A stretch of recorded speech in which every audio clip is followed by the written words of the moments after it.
Salut à tous. Aux quatre coins du monde, des personnes deviennent les esclaves de sectes dirigées souvent par des gourous sans scrupules. Je vous propose le témoignage de l'une d'entre elles. Otage du silence est un récit de Myriam Kaiser.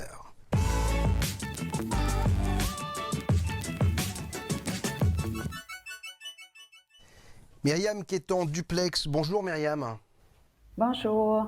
Je suis ravi de vous accueillir pour cet ouvrage, donc, qui est un témoignage, je le disais, Otage du silence.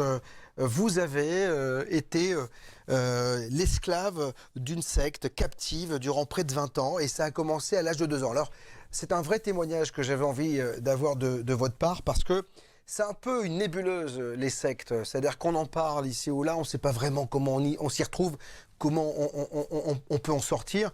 On est toujours un peu à la fois fasciné, et c'est assez morbide par cet univers, et à la fois effrayé par tout cela, parce qu'on se dit comment, encore une fois, aujourd'hui, on peut avoir des gens qui se laissent embrigader. Alors, vous êtes quand même, on le rappelle, ou le signale pour ceux qui ne vous connaissent pas, diplômé de psychologie, connu et reconnu pour être l'auteur à succès de livres comme S'accompagner soi-même, en pleine conscience. Alors, c'est assez marrant parce que quand j'ai regardé, quand je me suis intéressé à votre parcours, je me suis dit que finalement, cette épreuve que vous avez vécue vous permet d'être là aujourd'hui et d'avoir fait du chemin. On va essayer de comprendre ce chemin et comment vous l'avez tracé. La première question, c'est comment vous vous êtes retrouvé dans une secte à l'âge de 2 ans? Mais il faut se remettre à l'époque, hein, c'est mes parents qui venaient tous deux de cercles pieux de leur époque et ils étaient très croyants, très religieux. Et dans la fin des années 60, il y avait beaucoup de changements dans l'Église. Il y avait le Concile Vatican II et ces changements dans l'Église étaient difficiles pour eux comme pour plusieurs. Et ils ont commencé à chercher qu'est-ce qu'ils pouvaient faire pour sauvegarder la foi qui était la leur.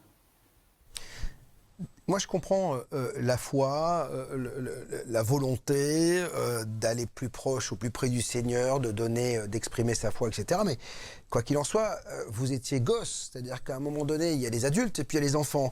Comment des parents, moi, j'essaie de comprendre le mécanisme, comment des parents peuvent abandonner finalement leur enfant à une secte? Mais c'est certain que ne faut jamais perdre le contexte de vue. Puis c'est pas pour les excuser, mais le contexte était différent de celui avec lequel on regarde la situation aujourd'hui. Donc mes deux parents, c'était des enfants qui avaient été dans des pensionnats. Et dans les pensionnats, les enfants étaient mis là pendant des mois, voire pour certains des années. Et pour eux, c'était pas si loin de leur réalité. Donc, quand on leur a parlé de ce culte-là, ça leur a pas été présenté comme un culte, ça leur a été présenté comme une église qui maintenait ou qui maintiendrait le dépôt de la foi tel qu'on l'avait connu. Et mes parents, comme ils étaient assoiffés de garder cette ferveur, ce qu'ils avaient connu, bien, ils se sont intéressés à cette église-là. Et ce qu'on leur avait promis, ce qu'on leur avait dit, ça s'est avéré autre chose. Donc, Ça s'est avéré autre chose, j'ai bien compris, mais euh, sur votre bouquin, et je comprends que ça s'est avéré autre chose, parce qu'il y a marqué quand même sacrifier à une secte à l'âge de 2 ans. Sacrifier, c'est-à-dire que le mot sacrifier est très très fort, c'est-à-dire que vous avez eu vraiment la sensation d'être sacrifié. Et qu'est-ce que vous mettez derrière ce mot sacrifié? en fait, c'est pas juste la sensation d'être sacrifié. J'ai souvent tenté d'avoir des conversations avec ma mère plus tard, et ma mère m'a toujours dit, j'ai fait un sacrifice. J'ai fait ce sacrifice-là de mes enfants pour Dieu, pour ce qu'elle croyait. Donc, ce mot-là vient d'elle, qui a sacrifié ses enfants. Mais quand vous lui parliez à votre maman et que vous lui demandiez pourquoi, etc., ok, je fais un sacrifice, mais avec le recul ou avec le temps, est-ce qu'elle a pris conscience que ce qu'elle avait fait ou ce que les parents ou ce qu'ils avaient fait était pas très normal quand même? Ma mère, je pense qu'elle n'a jamais pris conscience de rien. Encore à ce jour, c'est moi qui ne comprends pas pour elle. Ma mère croit qu'elle a été héroïque et ce qu'elle a fait, c'était le mieux que qu'est-ce qu'elle pouvait faire. Mon père en a pris conscience, il m'a écouté, il m'a entendu parce que nos parents n'étaient pas avec nous, donc ils ne savaient pas comment qu'on était éduqués. J'allais dire élevés, mais il n'y a rien qui était élevant dans ça. C'était beaucoup plus destructeur. Et mon père a écouté ce que j'ai eu à lui raconter et il m'a demandé pardon. Éventuellement, il a quitté. Il est retourné dans sa Belgique natale où il est décédé il y a 1 an et demi. Qu'est-ce qu'on a dit à vos parents pour les convaincre de vous laisser dans cette secte? C'est-à-dire qu'à un moment donné, quand même, ok, on est proche de la foi, c'est un déchirement de laisser ses enfants à d'autres, et notamment leur éducation. Qu'est-ce qu'on a pu leur dire pour que finalement ils acceptent tout cela? Ou alors est-ce qu'ils étaient endoctrinés? C'est-à-dire qu'il y a un lavage de cerveau, qu'est-ce qui s'est passé? C'est un peu de tout ça, je vous dirais. Euh, Comme je disais tout à l'heure, c'était pas si loin de leur propre éducation, les pensionnats. On avait dit à mes parents que les enfants iraient comme dans un genre de couvent où ils seraient éduqués et que le soir, ils reviendraient, il y aurait des petites maisons où les enfants rencontreraient leurs parents et tout. Mais quand mes parents sont arrivés dans ce lieu-là, c'était pas le cas. Et c'était ce qui était véhiculé, c'est que c'était pas à point, ça arriverait éventuellement et ça s'est jamais avéré. Donc ils ont été leurrés jusqu'à un certain point, mais est-ce qu'ils ont perdu le contact avec le réel? Je me suis souvent posé la question à savoir, est-ce qu'ils se sont simplement demandé qu'est-ce qui arriverait de leurs enfants plus tard? Myriam, quand on est gosse, on se construit, surtout à 2 ans, on a besoin de l'amour d'une mère, de l'amour d'un père, d'une construction, d'un environnement qui rassure. Quel était le vôtre quand vous êtes rentré dans cette secte? À quoi ça ressemblait vos premières années? Est-ce que vous aviez la sensation d'être aimé, d'être livré à vous-même? Quel était le sentiment qui se dégageait de tout cela? Ça a été très rapidement que je me suis rendu compte, j'avais seulement 2 ans, mais très rapidement, je me suis rendu compte que j'avais tout perdu puis que c'était la fin pour moi. Je ne parlais pas français, j'étais dans un milieu inconnu, tout était inconnu et j'ai vécu très rapidement du désespoir. Et le contexte était excessivement violent. Et comme je le raconte dans mon ouvrage Otage du silence, plus j'étais petite, plus la violence physique était présente.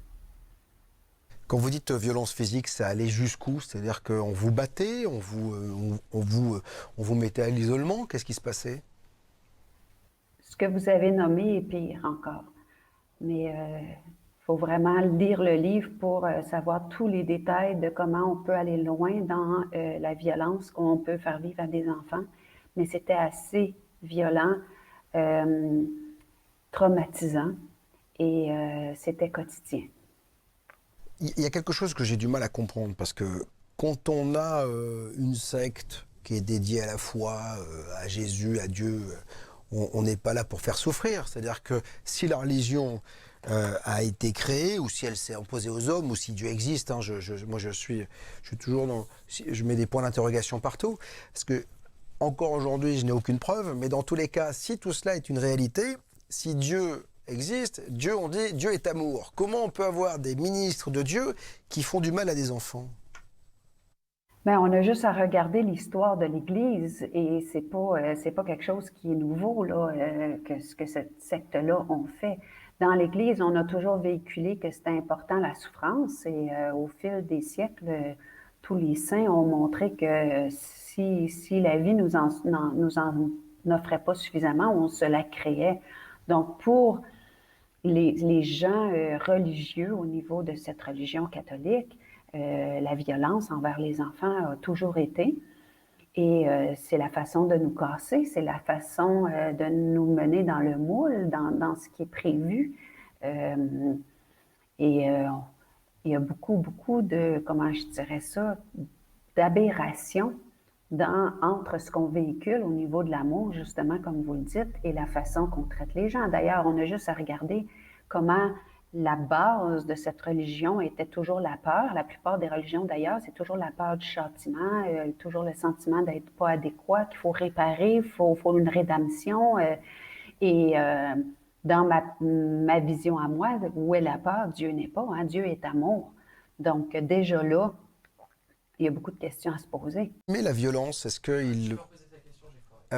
attendez, on va reposer la question parce que c'est parti en plan sucette.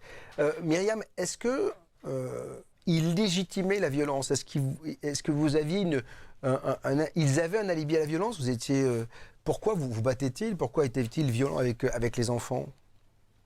Je serais portée à répondre à ça que, selon ma vision d'aujourd'hui, que l'objectif de ce culte-là, au départ, c'était pas qu'il y ait des familles. C'était vraiment le gourou, quand il a commencé ça, c'était d'avoir des hommes adultes et éventuellement, il a rencontré des familles et on l'a convaincu qu'il n'aurait pas d'adeptes s'il n'acceptait pas les familles. Et c'était quelqu'un qui n'aimait pas le principe de la famille. Donc, il séparait les parents des enfants, il séparait les couples, il séparait les garçons des filles. Donc, la famille n'existait pas. Et comme on était beaucoup d'enfants, la violence, c'était pour nous faire taire, c'était pour qu'on soit là, mais qu'on n'existe pas. Donc, souvent, ils pouvaient nous faire asseoir des heures de temps sur des canapés, les mains croisées, les yeux fermés. On passait le temps en silence, on ne jouait pas. Euh, c'est comme si on ne pouvait pas exister tout en étant là. Est-ce que ce gourou avait des lieutenants? C'est-à-dire qu'à un moment donné, il faut quand même une organisation. Comment c'était organisé? Est-ce qu'il y avait des gens qui étaient là pour justement répondre aux ordres de cette personnalité? Oui, tout à fait. Il y a eu, ça a été assez gros à un moment donné, qu'il y a eu toute une hiérarchie religieuse. C'était très religieux, là. Donc, effectivement, il y avait toute la hiérarchie et les responsables. C'est devenu assez gros. Et effectivement, tout le monde suivait les ordres. J'essaie de comprendre, je suis toujours un peu... je me dis finalement quel est l'objectif de tout cela, parce que quand on a vu des sectes soit entraîner d'autres personnes vers l'inéluctable et une fin voulue, ou soit il y a des abus sexuels, voilà, il y a toujours, ou il y a de l'argent, voilà, c'est toujours un peu particulier. Quel était l'objectif de cette secte, celle dans laquelle vous étiez? Ce qu'ils véhiculaient, c'est qu'ils étaient là pour garder le dépôt de la foi comme c'était autrefois, lutter contre les changements qu'il y avait eu avec le Concile Vatican II. C'était vraiment de garder le dépôt de la foi comme autrefois. C'était ça, la base. Et comment je dirais ça, il s'appuyait sur plusieurs révélations, par exemple, sur des prédictions de Notre-Dame à la Salette, qui aurait dit que Rome perdrait la foi, deviendrait le siège de l'Antéchrist, qui aurait une sauvegarde. Donc, tout était basé soit sur des prédictions ou ce dirigeant-là recevait lui-même des instructions directement de Dieu, comme c'est très commun, hein, les gourous de secte, ils ont pas mal toujours le même modus operandi. C'est dur de voir et de savoir qu'encore aujourd'hui, il y a des gens qui sont embrigadés, endoctrinés et sacrifiés, comme vous le dites dans ce bouquin, Otages du silence, dans des sectes. Malgré tout, on a des autorités quand même qui sont là pour veiller au grain. On peut pas tout faire. Qu'en était-il de ces autorités? Est-ce que cette secte avait pignon sur eux? Quel regard avaient les autorités sur cette pseudo-église? C'est sûr qu'on est au Québec. Donc, ici, en France, vous avez la Miviludes qui est chargée de surveiller les dérives sectaires et religieuses. Au Québec, il n'y a pas de choses comme ça. Et il faut aussi savoir qu'il y a deux types de sectes. Il y a les sectes intramondaines, comme les témoins de Jéhovah, les baptistes, des sectes qui sont connues du grand public. On les voit, ils font partie du monde, même s'ils ont des croyances ou des façons de faire différentes. Tandis qu'il y a aussi les sectes extramondaines. Donc ça, c'est les sectes qui vivent en autarcie. Ils s'autosuffisent en tout, ils ne dérangent pas, en principe, et ils sont retirés du monde. Et nous, la secte dans laquelle mes parents nous ont confiés, c'était une secte extra-mondaine. Donc, elle ne faisait pas partie du monde, on n'était pas vus, on était complètement autonome. Et il y a eu quelques fois où la police aurait fait des recherches pour certains enfants parce qu'il y avait eu des plaintes de certains parents à l'effet que leurs enfants avaient été kidnappés, comment vous dites ça en français, pris en otage finalement. Mais ça n'a jamais poussé très loin et c'est encore mon questionnement aujourd'hui. Comment ça se fait que les gouvernements n'ont rien fait? Surtout que nous, on était immigrés. Donc, ils n'ont jamais posé de questions, ils ne nous ont jamais rencontrés comme enfants. En fait, l'immigration canadienne est venue dans la secte immigrer tout un lot de personnes, tout d'un coup, sans nous rencontrer, sans voir pourquoi on était là. Et je me souviens que quand c'est arrivé, j'ai vécu vraiment du désespoir parce que j'aurais aimé qu'on me demande pourquoi j'étais là. J'aurais aimé qu'on me retourne chez moi. Est-ce que vous avez eu la sensation, maintenant avec le recul, qu'à l'époque, des gens savaient ce qui se passait à l'intérieur de cette secte et des gens tournaient la tête et faisaient mine de ne pas savoir? Je suis certaine que c'est arrivé. Je crois même, maintenant ça reste à prouver, mais je crois même qu'il y a des gens qui recevaient des pots de vin et qui les avertissaient quand il y avait la police qui viendrait faire des descentes. Je crois que c'est comme un peu partout, il y a eu de la corruption. Ces gens-là ont été traduits en justice quelques fois et ils s'en sont sortis, comme on dit en bon québécois, par la petite porte de derrière, avec des accusations très lourdes et à peu près aucune sanction. On va continuer à évoquer Otage du silence de Myriam Kayser qui est avec nous en duplex aujourd'hui. J'aimerais revenir avec vous sur le cinéma qui a très souvent évoqué les sectes et notamment dans un film qui s'appelle Les Oubliés. Je propose de regarder la bande-annonce et puis on parle de tout cela dans un instant. Vous faites partie de la communauté de la Colombe. C'est ça? Oui. Et en quoi ça consiste exactement? On mène des actions sociales pour les plus démunis du quartier. Ça doit être spé, non? Un peu. On propose d'être leur comptable. Maman?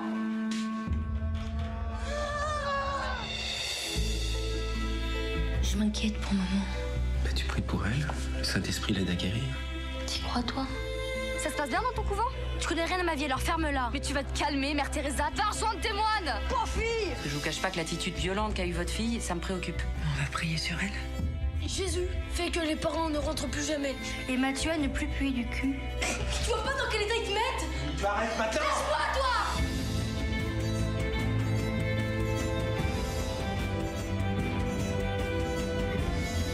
Non mais c'est quoi ce délire? Vous êtes même pas pratiquant. Vous êtes dans le jugement, Jean-Jacques. Mais c'est de la vie des gosses dont il est question, merde!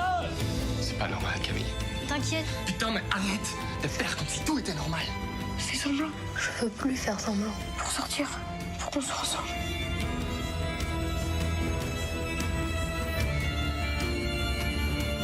Camille, tu as fait entrer dans notre communauté la suspicion et le vice. Nous écoutons ta demande de pardon. Non. Les éblouis, alors c'est marrant parce que j'ai lancé le disque, le film en disant c'est Les Oubliés. Et c'était un lapsus peut-être finalement révélateur de ce que je pense de tous ces gens qui sont dans ces sectes et qui sont souvent oubliés comme vous l'avez été, hein, Myriam, puisque effectivement vos parents étaient... Vous savez que vous y étiez, mais il y avait toute une population autour qui, pour laquelle vous étiez peut-être oublié. Il y a Jean-Pierre Daroussin, Camille Cottin dans ce film. C'est un film qui vous parle, ça? Je l'ai vu au Québec. On m'a même demandé de le commenter à la radio publique. Je l'ai vu 2 fois. La première fois où je l'ai regardé, j'ai été assez neutre parce que c'était très doux comparativement à ce que j'avais vécu. Et je l'ai regardé à nouveau dans les yeux des enfants. Et là, j'ai pleuré. J'ai pleuré. Puis j'ai encore envie de pleurer quand je regarde ça parce que c'est très bien joué, hein? C'est vraiment une grande félicitation. Quand les enfants réalisent qu'ils ne peuvent plus faire confiance à leurs parents, quand les enfants beaucoup trop jeunes réalisent que s'il y a quelque chose qui doit se passer, ça va venir d'eux. Quand les enfants réalisent que leurs parents ils ont tellement le cerveau lavé que peu importe les atrocités ou les absurdités qui vont se passer, qu'ils ne pourront pas avoir de référent, qu'ils ne pourront pas avoir d'appui. Et ça, cette sensation-là, quand j'ai vu le film la deuxième fois, puis que je voyais dans les yeux des enfants cette espèce de détresse sans nom, je l'ai reconnu et je l'ai revécu et j'ai été très émotive.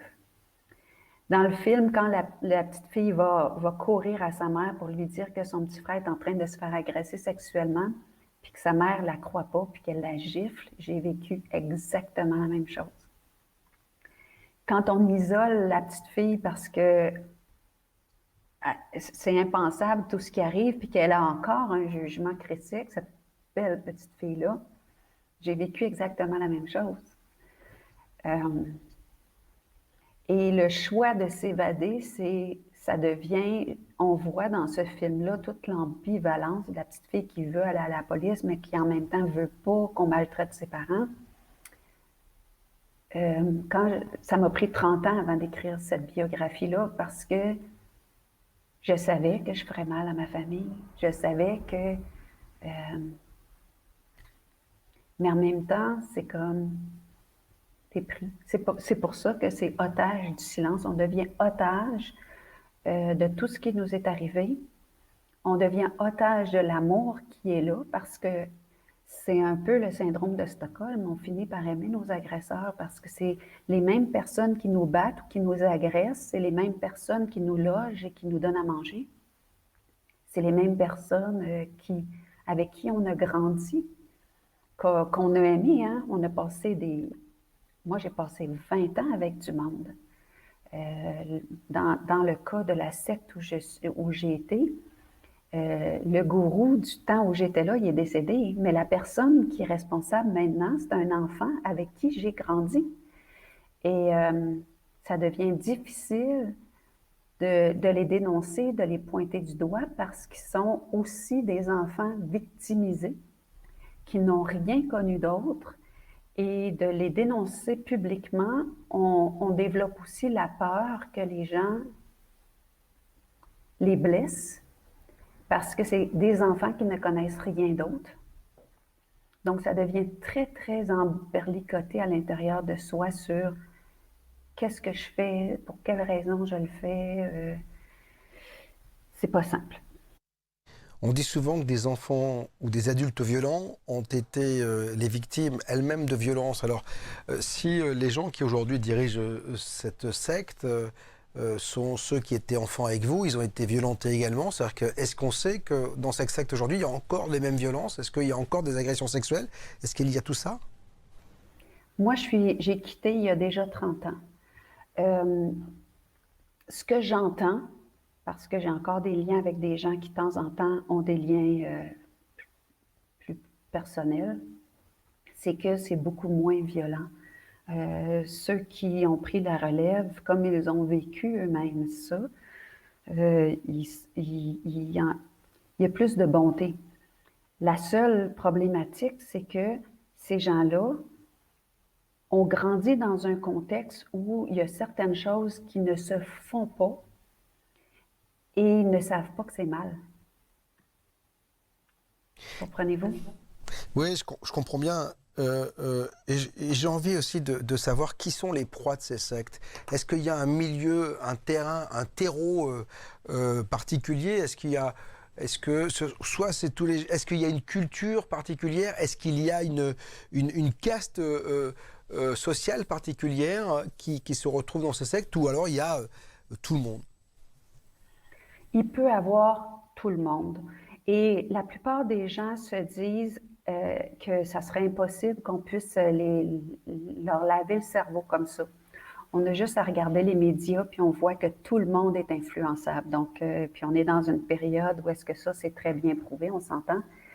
Mais ce qui est prouvé au niveau de la psychologie, c'est que c'est pas nécessairement des gens qui sont insignifiants ou qui n'ont pas beaucoup d'intelligence qui vont être dans les sectes. C'est plutôt le contraire. C'est les gens qui ont beaucoup d'idéaux, qui veulent changer le monde, qui croient qu'on peut faire quelque chose quand on est dans des périodes où on pense que la nature humaine ne s'en va pas vers le meilleur d'elle-même. C'est des gens qui ont l'idéal, ils ont l'envie, ils ont l'élan de faire quelque chose.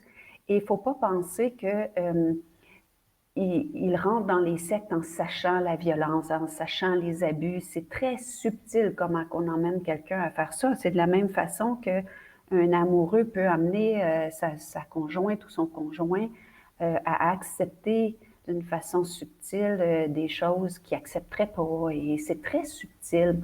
Mais ce qui est vraiment le leitmotiv de tout ça, c'est le discours est restreint.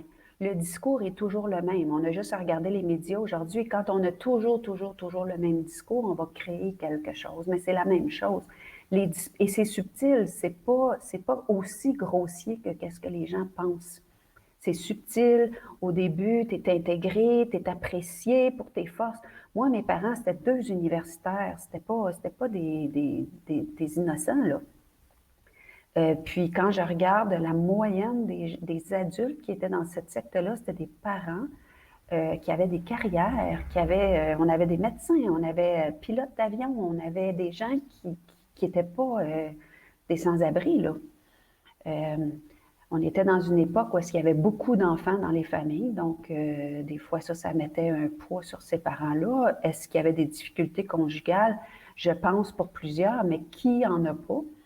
Donc, puis c'est des gens, c'est sûr, qui avaient déjà une croyance. Donc, ils vont chercher des gens qui ont une croyance. Comme je sais que présentement, ils sont beaucoup dans les Antilles, sont dans des pays où la religion est très présente. C'est plus facile d'aller chercher ces gens-là parce que eux, c'est une secte religieuse. Mais selon l'orientation de la secte, ils vont aller chercher des gens qui ont déjà un certain intérêt. Myriam Kayser, quelles étaient vos journées? Parce qu'on a commencé à l'âge de 2 ans, vous en êtes parti de cette secte à 20 ans, on va essayer de découvrir le processus qui vous a permis de vous en échapper. Mais quelles étaient vos journées? Comment étaient-elles organisées? C'est sûr que les souvenirs que j'ai quand je suis toute petite, on est beaucoup assis à ne rien faire, on ne pouvait pas jouer. J'ai commencé l'école, j'avais 3 ans et demi. Donc, j'ai commencé à lire, à écrire. Il y avait beaucoup de violence au travers de ça, si on ne comprenait pas. On faisait déjà du tri de légumes à cet âge-là parce qu'on devait travailler. Et ils recevaient des légumes, des fruits, des légumes, de la nourriture sèche qui provenait de gros entrepôts, puis qui étaient moins aptes à la consommation, donc il fallait trier beaucoup. Donc, on a fait ça beaucoup, des choses comme ça. L'école, et on apprenait le catéchisme, l'histoire de l'Église, l'histoire des saints, il y avait beaucoup de par cœur, énormément de prières. Donc, beaucoup d'heures dans une journée étaient consacrées à prier. Et moi, quand je me suis évadée à l'âge de 21 ans, je ne savais pas que les genoux d'un être humain, ce n'était pas quelque chose qui était fait avec de la corne, parce que moi, j'avais de la corne sur les genoux dès que j'étais toute petite, parce que j'ai beaucoup prié à genoux.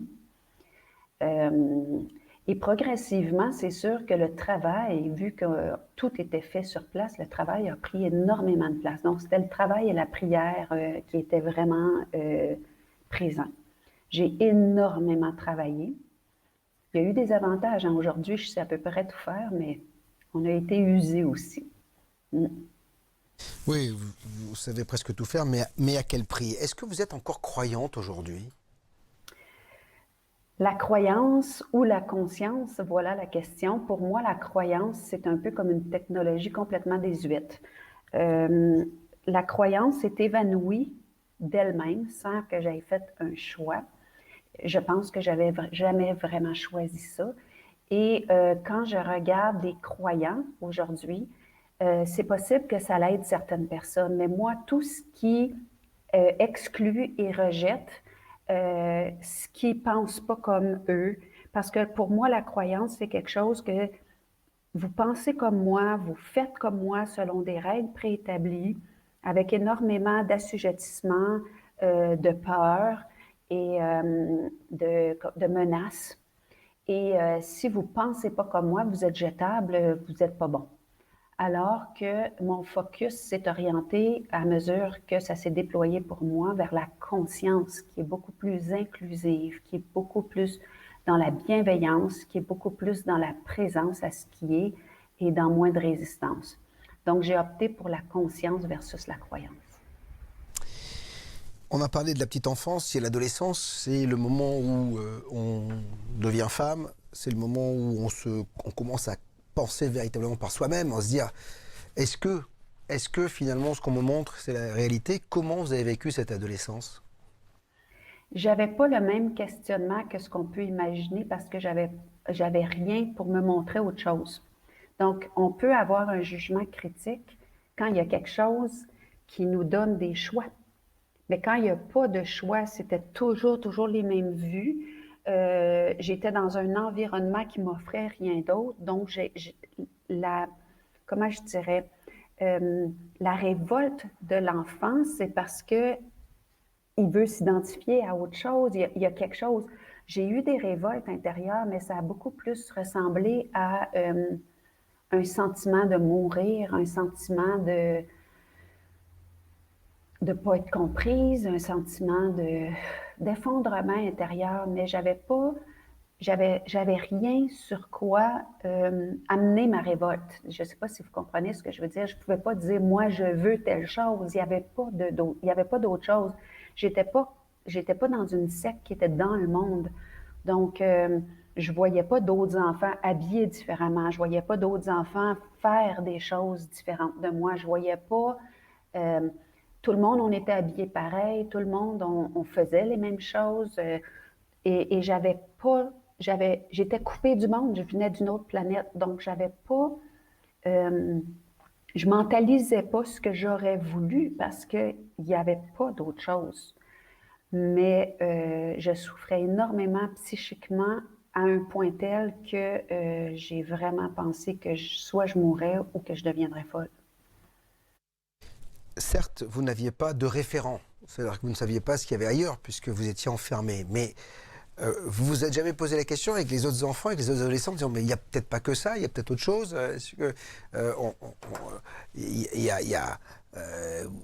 Vous étiez intelligente, donc vous n'êtes pas dit il y a peut-être autre chose. Jamais vous êtes posé cette question? L'intelligence, c'est quelque chose qui doit être stimulé. L'intelligence que j'avais, c'était une intelligence qui était prise entre quatre murs. Vous mettez une personne intelligente en prison, dans le trou, hein, puis vous la stimulez d'aucune façon. Son intelligence, c'est pas qu'elle n'est pas là, c'est qu'il n'y a pas de stimulation autre. Est-ce que je me suis demandé s'il y avait d'autres choses? C'est très vague, c'est très flou. Je me souviens de la première fois où j'ai pensé que je pouvais m'évader. J'avais 14 ans et j'ai vu quelqu'un courir dans le chemin. Et c'est comme si j'étais devenue elle, puis je me disais, je pourrais partir et courir dans le chemin. Mais le chemin était loin, les portes étaient barrées en tout temps. Et l'autre chose qu'il faut comprendre, parce qu'il faut vraiment se remettre dans le contexte, c'est que je ne savais pas c'était quoi le monde. J'avais peur du monde. Je ne connaissais pas les structures sociales qui m'auraient permis d'avoir de l'aide. Donc, aller dans le monde, ça voulait dire quoi pour moi? C'était comme un trou. Il n'y avait pas de... Je n'étais pas capable de me projeter là. Par contre, je me souviens qu'il y avait des enfants qui étaient arrivés un peu plus tard en âge que moi. Et quand ils parlaient de chez eux, je m'effondrais en larmes. D'avoir un chez nous pour moi, juste d'y penser, c'était la crise de larmes. J'étais un enfant très, très, comment je dirais, famille. J'ai toujours gardé le désir de lien et je pense que si j'avais perdu ça, je serais morte. Il y a une phase, donc je parlais de l'adolescence, et puis il y a une construction quand même, celle de la femme. Est-ce que vous avez été abusée sexuellement? J'ai été abusée les premières fois à l'âge de 2 ans.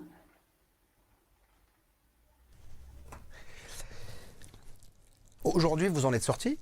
Voilà, vous avez réussi à vous extraire. Ça fait quelques années maintenant. Vous vous êtes construit, vous vous êtes sauvé. Comme vous le disiez, vous ne saviez pas ce qu'il y avait de l'autre côté quand vous êtes arrivé dans le monde réel. Comment vous avez pris ça? Quelle a été votre première destination, Myriam? Mais il faut savoir que je me suis évadée 3 fois avant de réussir à m'évader définitivement.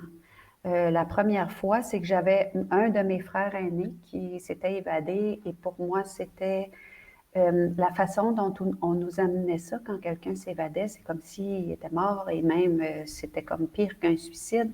J'avais le sentiment que je le reverrais jamais et moi, je ne vivais que pour les rencontres très occasionnelles qu'on avait. Et j'ai jamais réfléchi à m'en aller, mais il est arrivé un soir où c'était tellement intense ce que je vivais. J'étais dans une situation où je pouvais ouvrir la porte et me sauver. Et c'est ce que j'ai fait, mais je n'étais pas habillée, j'avais les cheveux rasés parce que moi, j'ai eu la tête rasée à l'âge de 7 ans. J'ai porté un voile à partir de l'âge de 7 ans. J'étais pas habillée, j'étais pas... Et je me suis évadée en plein hiver au Québec. Et il faisait très froid. Donc, j'ai dormi dans la neige, j'avais peur des gens, je ne savais pas du tout qu'est-ce qui m'attendait. Je me suis mis en danger. Voilà. Donc, au bout de quelques temps, ben, je suis retournée parce que c'est la survie, c'est avoir un toit sur sa tête, c'est manger, c'est d'être en sécurité. Et j'ai fait ça 3 fois. Donc, quand je me suis évadée définitivement, mais c'est parce qu'il y avait quelqu'un qui m'avait fait de l'œil et j'y ai cru, même si c'était tout à fait banal pour cette personne-là. Mais je me suis accrochée à ça et je me suis évadée. Et cette personne-là, ben, elle m'a pris un peu sur son aile, même si ce n'était pas son choix. Je vais le dire comme ça. Quand on parle d'évasion, on se dit qu'il y a des structures, il y a des barbelés, il y a des grilles, il y a des choses ou des gens qui vous retiennent. Est-ce que c'était comme ça dans cette secte? C'est-à-dire qu'il y avait des gardiens, il y avait des choses, donc c'était une vraie évasion comme on peut l'imaginer. Et donc s'il y a évasion et que vous retournez, j'imagine qu'il y avait châtiment à chaque fois? La première fois, c'était particulier comment on m'a traité, mais en même temps, il y avait une ambivalence parce que si on me châtiait trop sévèrement, mais moi, j'avais déjà encodé que c'était possible de m'évader, même si je sentais que...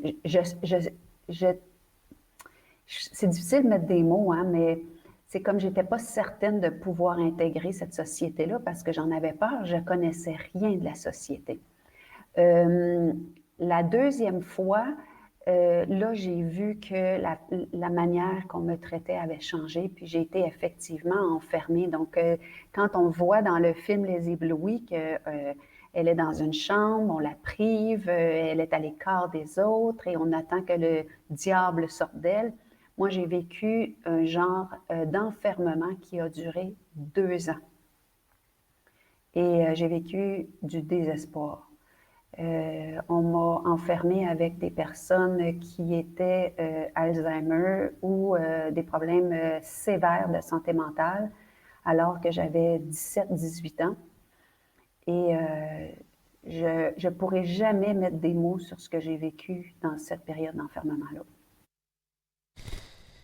Comment on se reconstruit après ça? Parce que finalement, aujourd'hui, ça fait une trentaine d'années que vous êtes sorti de tout cela. Vous avez écrit pas mal de choses, et notamment s'accompagner soi-même en pleine conscience. Donc c'est vrai que c'est la pleine conscience, j'aimerais avoir votre définition là-dessus, mais surtout quand on sort de cet environnement dans lequel finalement, comme vous le disiez, il y a ce syndrome de Stockholm, parce que on peut presque en aimer ces tortionnaires, et puis c'est un peu comme les prisonniers qui n'ont vécu leur vie qu'en prison. Quand ils en sortent, ils ont envie que d'y retourner parce que c'est un endroit qu'on connaît. Comment vous avez réussi à vous reconstruire? Quelles ont été les étapes? C'est sûr que c'est pas du jour au lendemain. Quand on s'évade, il y a souvent des moments où on a envie de retourner, mais c'est aussi eux autres, la façon que l'ASEC traite ceux qui s'évadent, qui nuit au fait que définitivement, on a envie d'y retourner, parce que pour eux, on devient tellement des démons, ils nous démonisent tellement que si on avait des élans de retourner, c'est brimé. Puis aussi, c'est sûr que quand j'ai quitté définitivement la dernière fois, c'était en janvier 91, ça fait 29 ans. Je savais que je ne retournerais pas, mais je savais que ça serait un tout autre rodéo devant moi. Et j'ai eu l'occasion d'avoir quelqu'un qui m'a pris en charge un peu. Mais j'ai passé du désespoir à l'euphorie, parce que d'être libre, c'était immense ce que ça représentait, et ça ne représentait pas ce que la liberté signifie. Dans ma tête, je pensais que je pouvais faire ce que je voulais, quand je voulais, que je pourrais tout goûter, tout sentir, tout expérimenter. Donc, j'étais comme un enfant de 5 ans dans un corps d'adulte. Et la dure réalité m'a rattrapée. Et comme je n'avais pas l'air d'une demeurée, mais j'ai été très, très jugée, très catégorisée pendant que je faisais mon apprentissage de la vie en société, parce que je ne connaissais rien aux coutumes, aux usages, aux relations interpersonnelles, parce que même dans la secte, on vivait en silence, on n'avait pas le droit de se confier. J'ai dû tout réapprendre à un âge adulte, et ça ferait l'objet d'un autre bouquin de la même envergure que celui-ci. Il y a déjà 500 pages, donc, et oui, les gens aimeraient savoir la suite, mais ça a été un très long processus. Et ça a pris aussi un certain temps avant que je me rende compte que j'étais, blessée, que j'avais des choses à guérir. Parce qu'au début, moi, j'étais juste en train d'explorer le monde comme un petit animal qui était en cage, puis qu'on lâche comme ça dans le champ. Donc, c'est quand j'ai vu que je ne fonctionnais pas dans un milieu de travail, que je savais pas comment, je savais pas que je devais rentrer tous les matins. Je pensais que si je faisais le travail en double une journée, le lendemain, s'il faisait beau, je pouvais aller prendre le soleil.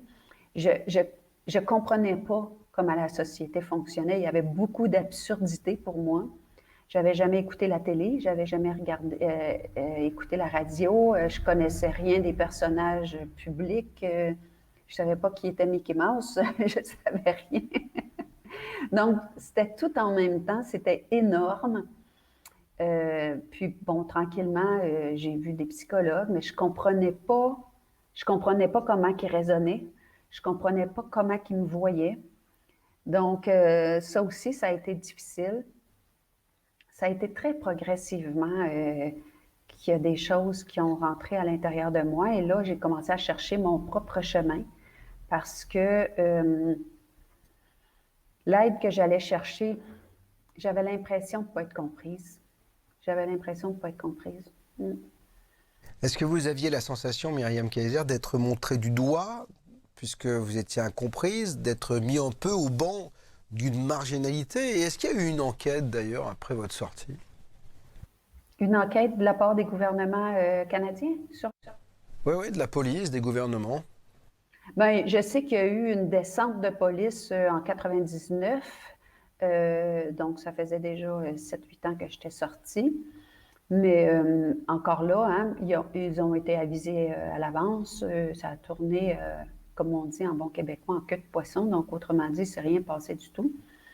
Et quand je regardais à la télé la procédure et tout, je voyais que le gourou, les dirigeants de la secte, je voyais le jeu qu'ils jouaient devant les médias et je voyais à quel point les médias croyaient. C'était hallucinant de voir ça de l'extérieur. Oui, mais vous avez dit tout à l'heure que vous avez été abusé dès l'âge de 2 ans, c'est-à-dire qu'à un moment donné, il y a votre témoignage aussi. Il n'y a pas eu d'enquête pour viol, pour agressivité, pour toutes ces exactions. Il y a beaucoup de gens au niveau des médias qui me demandent ça. Est-ce que tu es allé à la police? Est-ce que tu as fait... Et c'est très difficile à comprendre, mais ce n'est pas la priorité quand on s'évade. La priorité quand on s'évade, c'est de vivre, c'est de survivre. Et avant qu'on sache que qu'est-ce qui nous est arrivé, c'est grave, ça prend du temps. Parce que c'est un peu comme j'ai revu un de mes frères à un moment donné, parce que les garçons ont été très, très abusés sexuellement. Et j'ai parlé à un de mes frères et je lui ai dit, tu as été abusé sexuellement. Puis pour lui, de s'être fait toucher depuis qu'il est un bébé, de s'être fait consoler de cette façon-là, il disait, mais ça n'a pas été agressif. Donc, je n'ai pas été agressée. Puis j'essaye de lui expliquer, quelqu'un en position d'autorité qui fait des choses à un enfant, qui ne l'a pas demandé, agresse l'enfant. Mais pour lui, il ne comprend pas ça. Et il y a beaucoup de choses comme ça qu'on vit et c'est long avant qu'on sache. Et c'est à force d'entendre ce qui se passe à la télévision, c'est à force d'entendre d'autres choses. Et ça, c'est très progressivement. C'est très progressivement. Et c'est long avant qu'on se voit comme des victimes de ce qui nous est arrivé. C'est un peu l'objectif quand on écrit un livre. Les gens disent, bien, te ventiler, ça te fait du bien. Mais pour moi, ce qui m'a fait le plus de bien, c'est à la fin des années 99, j'avais fait la chronologie des événements. Et à ce moment-là, j'ai réalisé que beaucoup de choses que j'avais vécues, que je n'étais pas capable de mettre en mots. Puis j'ai réalisé plus tard que c'était impossible de les mettre en mots parce que ça avait été fait dans le silence, dans la noirceur. Toutes ces horreurs-là ne sont pas faites au vu et au su. Et comme l'enfant a un vocabulaire limité et que pour nous, ces mots-là n'étaient pas du tout utilisés, et non seulement ils n'étaient pas utilisés, mais il n'y a rien, jamais, qui nous nommait que c'était grave. Donc, l'enfant ne sait même pas qu'il est abusé. C'est son connu d'être battu tous les jours. Moi, j'ai été bleue tout le corps au complet, où je ne pouvais pas marcher, où je pouvais...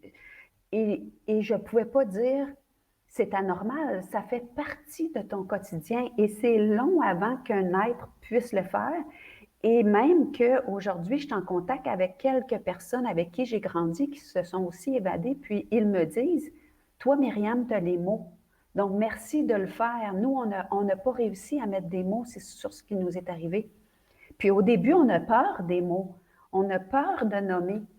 C'est un peu comme quelqu'un qui ne se sent pas bien, mais il n'y a jamais eu de diagnostic. Il n'y a pas de pouvoir.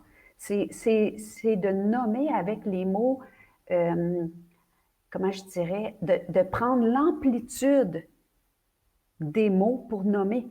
Et il y a certaines personnes qui m'ont dit, mais de mettre le mot captif, tu ne peux pas utiliser ce mot-là, c'est trop fort. Puis là, je leur ai demandé, si tu es obligé de t'évader parce qu'il y a des barbelés, c'est être captif. Là, on a fait, ouais, OK. Mais sur presque tout, au travers du livre, les gens qui ont vécu la même chose que moi, ils ont fait comme, ben là, les mots que tu emploies, j'ai dit, mais là, sur ton enfant, puis dis-moi si je suis juste. Ah, là, oui, oui. Puis plus que ça. Donc, pour mes frères et sœurs qui sont toujours dans la secte, c'est inimaginable qu'est-ce que j'écris. Mais en même temps, c'est tellement la réalité, puis même que probablement qu'il y a une part de moi qui protège encore quelque chose parce que l'amour est là quand même. Vous avez encore des frères et des sœurs qui sont dans cette secte. Vous essayez pas de les faire sortir ou ils veulent pas sortir? Ils sont bien, c'est ça? Vous savez, moi, je me suis évadée, j'avais 21 ans. J'y suis rentrée à l'âge de 2 ans et j'ai trouvé ça excessivement difficile. Même que je vais voir si j'arrive à écrire sur ça, tellement que ça a été difficile. Ma petite sœur, elle avait 1 an quand on est rentré dans la secte et elle va avoir 50 ans cette année. Et elle n'a jamais connu autre chose. Elle n'a jamais utilisé son jugement critique. Elle n'a jamais choisi ses vêtements. Elle n'a jamais choisi ce qu'elle mangerait. Elle n'a jamais écouté la télévision. Elle a toujours travaillé, mais elle n'a aucun diplôme. Donc, si elle sort de cette secte-là, qu'est-ce qu'elle va faire? Et si je vais au gouvernement canadien pour leur dire, vous êtes responsable, comme une personne qui a été en prison et qui était innocent, vous êtes responsable. On va lui donner un chèque pour qu'elle se berce dans un salon en regardant le mur blanc devant elle. C'est une artiste, c'est quelqu'un qui est très, très habile, qui travaille beaucoup. Donc, est-ce que c'est avantageux qu'elle sorte? Et si oui, qu'est-ce que les gouvernements vont faire avec ces gens-là qui ont énormément d'habileté, qui ne connaissent rien de la planète sur laquelle ils vont s'échouer? Donc, il y a beaucoup, beaucoup de questions à poser. Et je suis en pourparlers avec des gens influents au Québec parce que on m'a demandé déjà de faire un documentaire sur les gourous. J'ai refusé. On m'a demandé de faire un documentaire sur les sectes. J'ai refusé. La seule chose que j'ai accepté, c'est d'en faire un sur les enfants des sectes. Et l'après-secte, c'est quoi? Parce que l'adulte qui se fait mettre en prison, il a eu une vie avant. Mais l'enfant qui a été sacrifié à un culte, puis je dis sacrifié parce qu'il n'a rien choisi, puis en aucun temps, on lui a donné le choix, tôt ou tard. Et cet enfant-là, il a pu... Comment est-ce qu'il peut s'adapter à la société? Nous, on vit dans la société, puis des fois, on trouve ça difficile à suivre. C'est inimaginable, c'est difficile à exprimer comment que le clash, il est énorme. C'est énorme. Dites-moi, Myriam, il y a quelque chose qui me laisse un peu perplexe dans tout cela, c'est que pour avoir une telle communauté, pour avoir des gens qui mangent, qui vivent, qui dorment, pour payer les infrastructures, etc., il faut un financement. Qui finançait cette secte? Comment ça se finançait? Bon, je vais parler de ce que je sais, parce qu'il y a peut-être des choses que je ne sais pas. C'est certain que toutes les familles qui sont arrivées, ils avaient des avoirs. Moi, je pense à ma mère qui vient d'une famille très, très, très à l'aise de Belgique. L'héritage qu'elle a reçu quand ses parents sont décédés, c'est énorme. Et ma mère n'aura jamais vu la couleur de cet argent. Et mon père, quand il s'est lui-même évadé, on ne lui a pas donné une petite culotte à lui, je vais le dire pour... Moi, j'ai été dehors, je me suis acheté mes premiers vêtements, j'ai été obligée de... Bon. Donc, il y a ça. Il y a eu des enfants pour lesquels ils avaient des allocations familiales. Il y a énormément de personnes âgées qui ont des allocations. Je ne suis pas certaine que tout est réglo, parce que je sais qu'on envoyait signer des chèques à l'étranger et que ça revenait. Ils ont aussi une charte d'église. Beaucoup de sectes ont des chartes d'église qui les empêchent de payer des taxes. C'est aussi une secte que dans ses débuts, l'ancien gourou avait acheté beaucoup, beaucoup de terrains, de maisons. Il y a la main d'œuvre complètement gratuite, donc ils ont restauré, ils ont vendu, ils ont fait beaucoup d'argent comme ça. Il y a des gens qui font du porte-à-porte, qui ramènent aussi beaucoup d'argent. Et ils ont beaucoup de dons. Mais maintenant, les surplus viennent d'où? Moi, je sais qu'il y a des adeptes qui sont à l'extérieur et qui aident. Mais je ne pourrais pas vous en dire beaucoup plus. On voit qu'il y a toujours une nébuleuse autour de ces sectes et de leur financement. Malgré tout, elles sont encore là et on a du mal à les fermer au nom d'une certaine idéologie, dans certains cultes, etc. Alors, il y a en 4e de couverture, j'ai noté un paragraphe qui dit « Incroyable » à propos de votre bouquin, donc Otage du silence, « Incroyable hymne à la vie ».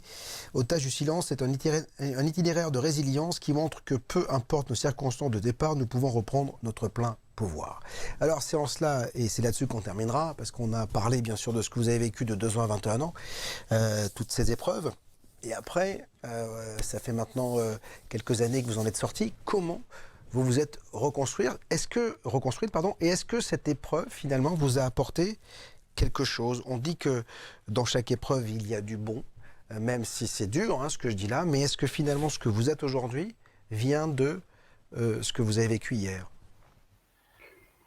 On ne peut pas faire autrement. Ce qu'on est, c'est notre parcours. C'est ce que j'appelle nos racines. C'est quand les gens parlent d'enracinement, mais c'est d'où tu viens et comment cet espace-là peut nourrir ta réalité d'aujourd'hui. Moi, j'ai fait un travail personnel. Je suis allée à l'université en psychologie pour comprendre comme le fonctionnement de l'âme humaine, et la psychologie ne m'a pas apporté ça, même si elle a démystifié certaines choses. Et j'ai développé tout doucement, d'une façon assez difficile à décrire. Je pense qu'il y a eu beaucoup, beaucoup d'inspiration. J'allais beaucoup dans la nature et c'est là que ça me parlait. J'ai développé une technique de libération des émotions qui est très, très, très efficace et excessivement rapide. Je l'ai fait pour moi. Je dirais que de passer de quelqu'un de tellement souffrant que je ne sais pas si je peux continuer à vivre comme ça, à quelqu'un qui vit vraiment dans un espace plutôt serein et joyeux et surtout détaché de ce qui est arrivé et de ce qui arrive de difficile dans sa vie, je suis mon meilleur témoignage. Et je dirais que, sans détailler toute cette méthode-là, c'est l'accueil de tout ce qu'on porte, de donner toute la place à l'émotion, celle qui nous contracte, celle que l'on veut hideuse, qu'on veut cacher. C'est de lui donner tellement toute la place, puis d'être avec une bienveillance extraordinaire devant ces parties-là qui se sont contractées parce que c'est les parts de nous qui n'ont pas été vues, qui n'ont pas été entendues. Et moi, je le fais pour les gens, mais je leur montre comment, parce que c'est tellement efficace qu'aujourd'hui, c'est certain que quand je rencontre des gens qui ont besoin d'être entendus puis accompagnés, je sens ce qu'ils vivent parce que j'ai tout vécu, ce que vous pouvez imaginer. Il n'y a personne qui peut me dire « tu ne me comprends pas ». Donc oui, c'est un point fort dans mon accompagnement des gens. Puis présentement, je suis en France justement parce que j'ai fait une grande tournée de conférences et de formations. Là, avec le virus, je vais rentrer plus tôt que prévu. Mais j'aimerais pouvoir enseigner ça à la terre entière parce que je me rends compte que même si on n'a pas vécu dans une secte, tout le monde a vécu ces enfermements dans des familles, avec les limites des premiers répondants. Il y a des gens que ça a été, oui, de la violence physique, sexuelle, psychologique. Il y en a d'autres que ça a été plus subtil. Mais à la base, ça donne les mêmes résultats. Et je dis toujours, je suis mon meilleur témoignage. Donc, c'est pour ça que j'ai écrit le livre « S'accompagner soi-même en pleine conscience » et je suis à l'écriture d'un 4e ouvrage, parce qu'il y en a eu un autre qui s'appelle « Affranchi », mais je suis à l'écriture d'un 4e ouvrage qui va porter sur la guérison, parce que c'est la question que les gens me demandent, comment tu as fait? Et c'est tellement simple et rapide que moi, s'il y a des groupes qui se forment, je me présente, puis je le fais, je le montre. Parce que si on savait... on cesserait de courir partout, puis même toute la grosse business spirituelle présentement, ça l'aide des gens, mais ça ne l'amène pas rapidement au but. Et il y a plus facile et il y a plus simple. Et c'est facile pour tout le monde à faire. Ça s'appelle « Otage du silence », sacrifié à une secte à l'âge de 2 ans, captive durant près de 20 ans. Merci 1000 fois, Myriam, d'être venue sur BTLV en duplex. Alors, concernant le coronavirus, sachez que votre Premier ministre est plombé, en tout cas sa femme est plombée, donc il est au confinement. Donc Justin Trudeau, il est chez lui, il ne peut plus sortir, donc voilà, rentrez vite au Québec. Merci 1000 fois en tout cas. Vous allez pouvoir vous procurer cet ouvrage avec le replay et le podcast de cette émission.